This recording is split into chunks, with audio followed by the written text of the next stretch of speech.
O Partido Comunista Chinês está encerrando uma política que permitia que estrangeiros adotassem crianças de dentro da China. Enquanto isso, a edição de Hong Kong do Epoch Times está fechando a sua gráfica, isso por conta da repressão cada vez maior do regime chinês.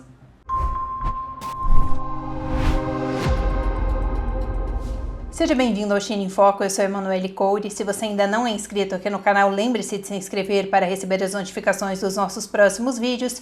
E se você já acompanha nossos conteúdos, lembre-se de curtir, comentar e compartilhar para que mais pessoas conheçam nossos vídeos.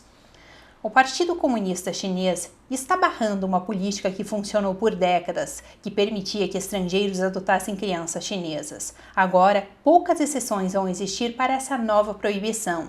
Entre elas está a de que pessoas que têm algum tipo de parentesco com pessoas de dentro da China possam adotar essas crianças. Um porta-voz do Ministério das Relações Exteriores da China comentou sobre isso. Ele disse o seguinte, abro aspas, com exceção da adoção de uma criança ou enteado de parentes de sangue da mesma geração que estejam dentro de 3 gerações de estrangeiros que vêm à China para adotar, a China não enviará crianças para adoção no exterior.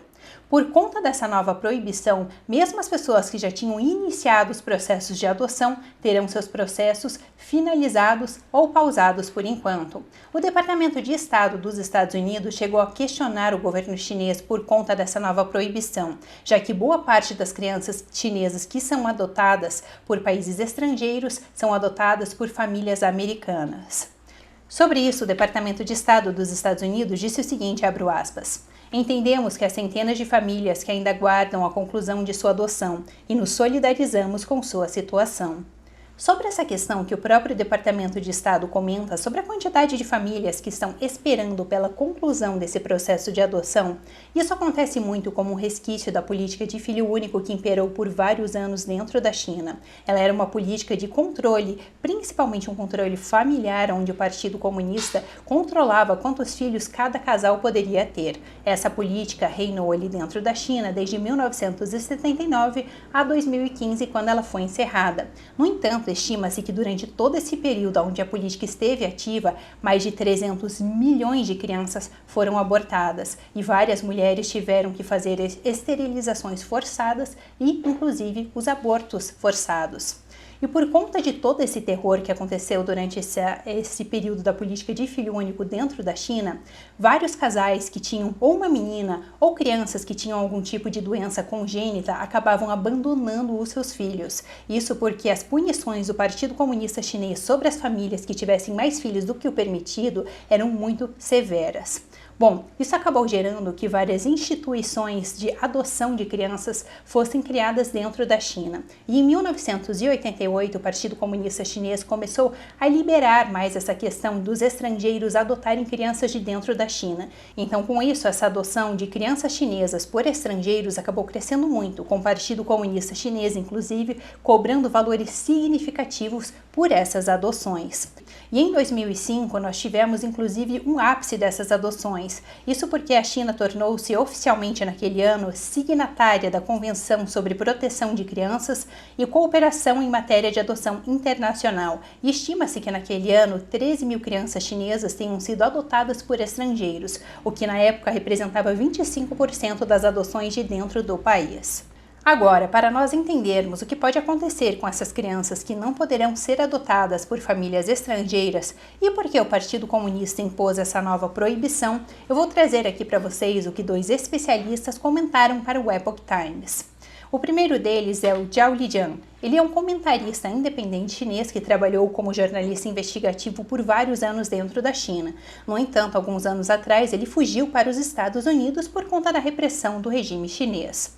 Mas em 1999, quando ele ainda era um jornalista investigativo dentro da China, ele fez uma matéria que repercutiu por todo o país. Essa matéria cobria a história de um casal idoso que catava latinhas e vendia, e eles tinham adotado 5 crianças que tinham sido abandonadas. Na época, por conta da repercussão dessa matéria, as crianças foram encaminhadas para adoção e depois acabaram sendo enviadas para famílias estrangeiras. Mas por isso ele acabou tendo muito conhecimento sobre o caso. E ele chegou a comentar como ele acredita que isso pode ser ruim para essas crianças que não serão adotadas por esses estrangeiros. Ele disse o seguinte, abro aspas: se os bebês abandonados forem enviados para os orfanatos administrados pelo governo da China, eles serão doutrinados pelo PCC desde cedo e receberão sua educação de lavagem cerebral para serem engrenagens da máquina socialista ou bucha de canhão. No futuro, eles serão os primeiros a preencher os contratos de doação de sangue e órgãos do governo. Ele também comentou para o Epoch Times por que ele acredita que o Partido Comunista Chinês colocou agora essa proibição. Ele disse o seguinte, abro aspas, que essa decisão foi motivada pelo fato de que o grande número de órfãos chineses adotados por famílias ocidentais atraiu uma atenção internacional, o que envergonhou a sociedade chinesa e o sistema governamental e de administração civil do Partido Comunista Chinês. Agora, outra especialista que comentou para o Epoch Times foi o Tsai Che-yang, que ele é um professor associado de políticas públicas da Universidade Nacional Central de Taiwan, e ele disse que o principal motivo dessa mudança na política de adoção transnacional é a mentalidade nacionalista do regime chinês. Ele também disse o seguinte, que eles temem que as pessoas critiquem o regime chinês, dizendo que se o bem-estar social da China é adequado, por que ela precisa de estrangeiros para adotar os órfãos chineses? Ele também chegou a comentar sobre a diferença de mentalidade quando um casal adota uma criança, um casal estrangeiro, do que quando um casal de dentro da China adota uma criança. Ele disse o seguinte, que quando as famílias ocidentais adotam órfãos chineses, não é com o objetivo de dar continuidade à linhagem familiar como fazem os chineses.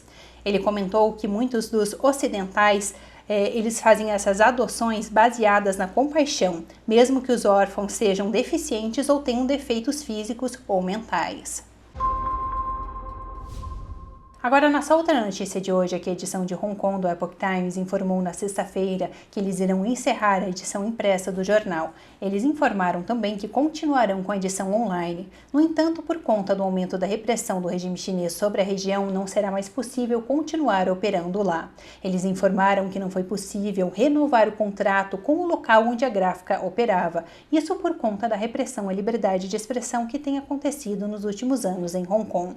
Para quem não conhece a história do Epoch Times, nós somos uma mídia americana, no entanto, nós fomos fundados por dissidentes chineses que saíram da China, muito por conta da repressão do Partido Comunista Chinês, e em 2001 fundaram o Epoch Times para contar ao mundo o que realmente está acontecendo lá dentro e que é censurado pelo regime chinês.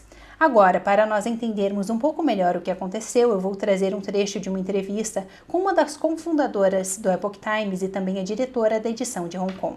Sinto-me profundamente arrependida. Somos totalmente independentes e não somos influenciados pelo Partido Comunista Chinês de forma alguma. É extremamente difícil para um meio de comunicação como o nosso existir em Hong Kong. E isso também é um testemunho da mentira do Partido Comunista Chinês sobre a ideia de um país, dois sistemas. E como eles dizem uma coisa na superfície, mas secretamente se envolvem ameaças, violência e intimidação nos bastidores. Nós testemunhamos isso.